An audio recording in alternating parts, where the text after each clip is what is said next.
In 1881, a zoologist from Massachusetts filed a patent for a system that could heat a house using nothing but concrete and a pane of glass. It was so efficient that it converted 80% of sunlight into usable heat, over 4 times more efficient than a solar panel, without a single moving part, inverter, or degrading solar cell in sight. But despite its revolutionary breakthrough, this technology was forgotten for over 86 years. It wasn't until a French engineer finally built a house using this principle that the world saw its true power. The system supplied 60 to 70% of his annual heating load from sunlight alone, in a mountain climate where temperatures dropped below freezing for months at a time. And when the first American version was tested through the winters of 1975 and 1976, it cut heating costs by 76% and then 84% in consecutive seasons. This is the story of the wall that was built to make your heating bill irrelevant, and of what happened when the fuel industry recovered. The man who first invented this system was not an architect or an engineer. Instead, Edward Sylvester Morse was a zoologist from Salem, Massachusetts. In 1875, Morse mounted an experimental device to the south wall of the Peabody Museum in Salem, a box lined with dark, corrugated metal, sealed behind glass, with vents that let warm air circulate back into the building when the sun hit it. It was not elegant. It looked, in all likelihood, like a building maintenance afterthought. Yet despite its appearance, the device showed promise, and 6 years later, he filed a patent for the device. The patent describes something deceptively simple: a dark wall facing south, a sheet of glass held a few inches away from it, an air gap between them, and 2 vents, one at the top and one at the bottom, letting warm air circulate naturally into the room behind. There was no pump, electricity, or fuel, just simple physics. The device went into construction catalogs, but received little, if any, interest, and became mostly forgotten for nearly a century. Yet in 1967, in a cold mountain village called Odeillo in the south of France, an engineer named Félix Trombe had spent years thinking about what massive walls could do if you pointed them at the sun. Here, the winters are long, and the sun is low in the sky for months at a time, the conditions that became the perfect testing ground for Morse's device. Trombe built the south-facing wall with 2 feet of dark painted concrete, sealed behind double-glazed glass. Besides the wall, the house had almost no conventional heating system. Yet the impact of this simple concept was nothing short of remarkable. Studies showed the wall supplied between 60 and 70% of the building's entire annual heating load, in a climate where temperatures regularly dropped below freezing. The results were remarkable, but they were met with almost immediate pushback. Despite the proven benefits, architecture critics at the time called it aesthetically torpid. The south face was a blank expanse of concrete and glass, no windows on that side, no view, no facade in the conventional sense. It looked like a building that had forgotten something. The results were published, yet for 6 years, almost nobody paid attention. But then, 1973 arrived, and overnight, a dark wall and a pane of glass became the most interesting building technology in the world. In October of that year, the Arab members of OPEC cut oil production and imposed an embargo on exports to the United States and the Netherlands. The price of a barrel of crude, which had been under $3 a few years earlier, reached nearly $12 within months. Americans queued at gas stations for rationed fuel. The economic shock was immediate and severe. Suddenly, a wall that could cut heating bills by 70% looked like an idea worth taking seriously. Engineers at Los Alamos National Laboratory began researching passive solar heating in earnest. In 1974, an architect named Douglas Kelbaugh built the first American Trombe Wall house in Princeton, New Jersey. Across 2 stories, 600 square feet of thick concrete was painted black. Data collected through the winters of 1975 and 1976 showed the wall reduced heating costs by 76% in the first season and 84% in the second. The technology was working, cutting a huge amount of energy usage and spending with nothing more than concrete and glass. But how can a seemingly simple system have such a drastic impact on energy consumption? To appreciate this, we need to understand how it actually works. First, sunlight passes through glass almost without resistance. Shortwave radiation moves straight through standard glazing. When it hits the dark surface of the wall behind the glass, that energy is absorbed and converted into heat.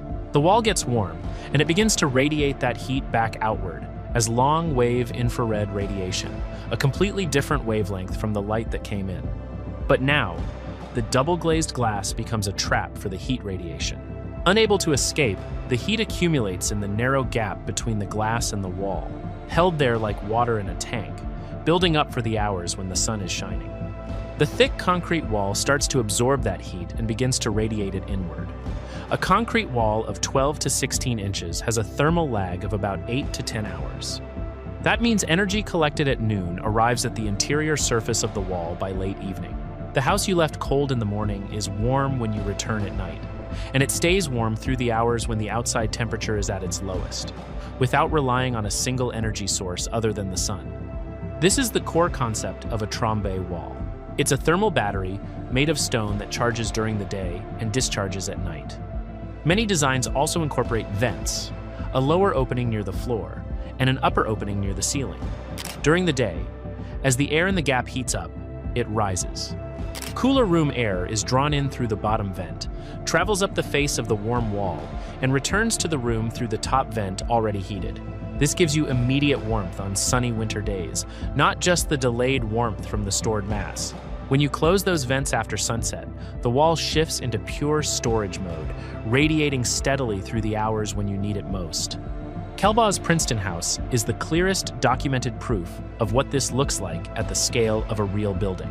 600 square feet of concrete thermal wall, measured across 2 consecutive winters, reducing heating costs by 76% and 84%. The original design of the Trombe wall is undeniably remarkable, although that's not to say it didn't come with some drawbacks. The most glaring of which is the sizable wall of concrete.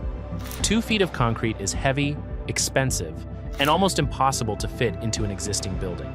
If you are retrofitting, the structural and logistical numbers start to quickly look difficult. The wall has been constrained, in practical terms, to new construction and to climates where the investment makes obvious sense from the start. But modern technology is changing that. Phase change materials, or PCMs, compounds, typically salt mixtures or paraffin-based waxes, store energy not by getting hotter, but instead by melting. They absorb heat as they transition from solid to liquid, hold it there, and release it slowly as they solidify again. But the remarkable thing about this process is how much energy it can hold per unit of volume. A PCM wall stores 5 to 10 times more thermal energy per cubic inch than concrete, which means a panel a few inches thick can store as much heat as a foot of masonry. It can also be prefabricated and fitted into existing walls without structural modifications. And because it holds a near constant temperature through its phase change, the heat it delivers to the room is steadier and more even than the gradual warmth of stone. Daily temperature fluctuations inside a PCM Trombe home are reduced by up to 68% compared to an uninsulated equivalent. Of course, the environment also has a huge impact on the efficiency of these systems. Researchers in the Netherlands, testing PCM integrated Trombe wall designs, found heating energy savings of approximately 36% under Dutch climate conditions. Whereas a team from Lund University that adapted the Trombe wall for off-grid housing in the semi-arid climate of St. Catherine, Egypt, modeled potential reductions in heating loads of 94% and cooling loads of 73%. But the most effective use of the Trombe wall may be to combine it with other modern technologies. It's common knowledge that a standard photovoltaic solar panel loses efficiency as it heats up. This is one of the basic physical limits of solar electricity generation. But in a PV Trombe wall, the air gap between the glazing and the absorber surface acts as a cooling channel for the solar cells, mounted on or near the wall. The heat drawn away from the panels doesn't go to waste. Instead, it goes into the building. Studies suggest this configuration can increase annual solar electricity generation by up to 31%, while simultaneously improving indoor thermal comfort hours by around 40% compared to using either system in isolation. One system, 2 energy solutions, all powered by the sun. But regardless of how high-tech the setup is, time and time again, the Trombe wall has proved to be a powerful tool. In the Ladakh region of the Indian Himalayas, where winters bring temperatures of 22 degrees below zero and the traditional fuel was yak dung, which burned poorly, produced thick, acrid smoke, and caused serious respiratory disease. The Trombe Wall has literally saved lives. The Druk White Lotus School, built in Ladakh in the early 2000s, incorporated Trombe walls as part of a design that international observers described as a model for appropriate technology in extreme environments. While closer to home, the Zion National Park Visitor Center in Utah has used Trombe walls as part of its design since it opened in 2004. They have contributed approximately 20% of the building's annual heating load every year since. The success of the Trombe Wall makes you wonder, why aren't we all building these? The answer, as it usually does, comes down to profit and control. Through the 1970s, as the oil crisis wreaked havoc across the global economy, every major energy company had invested in alternative energy research, including solar, wind, and passive thermal systems. In January 1986, crude oil was trading at around $26 a barrel. By August of the same year, it was approximately $10. A 46% collapse in 8 months, the lowest price in over a decade. As oil prices fell, so did interest in alternative systems. There's a clear correlation between the falling price of fossil fuels in Europe and the declining interest in Trombe Wall research. What compounded this was the building industry's resistance to change. Construction systems, once established, are extraordinarily difficult to displace. Ductwork was already paid for. Tradespeople were already trained. Building codes had been written around the assumption of active mechanical heating. The industry did not need to campaign against the Trombe Wall. It just needed to keep doing what it had always done, and the path of least resistance did the rest. And there is one observation that sits quietly beneath all of this, the one that explains not just why passive solar research was abandoned in 1986, but why it has never been seriously promoted since. Across 2 more decades of rising energy costs, a Trombe Wall is concrete and glass. It cannot be metered. It cannot be patented in a form that generates recurring revenue. There is no supply chain behind a warm wall made of stone. Unlike solar panels, unlike heat pumps, unlike geothermal, no industry profits when you build one. But for those who are willing to resist the status quo, the knowledge and power of the Trombe Wall is available. For those building from scratch or undertaking a significant renovation, a full masonry system, correctly oriented and correctly sized for the climate, will supply between 30 and 70% of a home's annual heating load, with no fuel, no moving parts, and no operational cost. Yet it is no small feat to achieve this. You will need a south-facing wall with unobstructed solar exposure, structural capacity for the added mass, and, in most jurisdictions, planning permission for the external glazing. This is a major project, often belonging to new builds or serious renovations, not a weekend project. But there is an option that is more accessible and cheaper to implement. In the 1970s, a designer named Steve Baer developed what he called the drum wall, the same thermal principle applied to water-filled barrels stacked behind south-facing glass. Water stores roughly twice the heat of concrete per cubic foot, heats more evenly due to internal convection, and costs almost nothing to source. The setup is fairly simple to create. A 55-gallon food-grade barrel, painted matte black on the sun-facing side, is positioned behind a south-facing window. A reinforced sill or concrete pavers to handle the weight, a full barrel runs to around 440 pounds, so the floor beneath it needs to be able to take it. Leave a gap of 2 to 4 inches between the barrels and the glass and vents that you close after dark to prevent the system from running in reverse. This will not give you 60 or 70% of your annual heating load. But what it will do is convert your largest single source of winter-cold south-facing glass from a liability into something that retains rather than loses it. It is a meaningful, measurable reduction, and it is a system you can build and test before committing to anything larger or more permanent.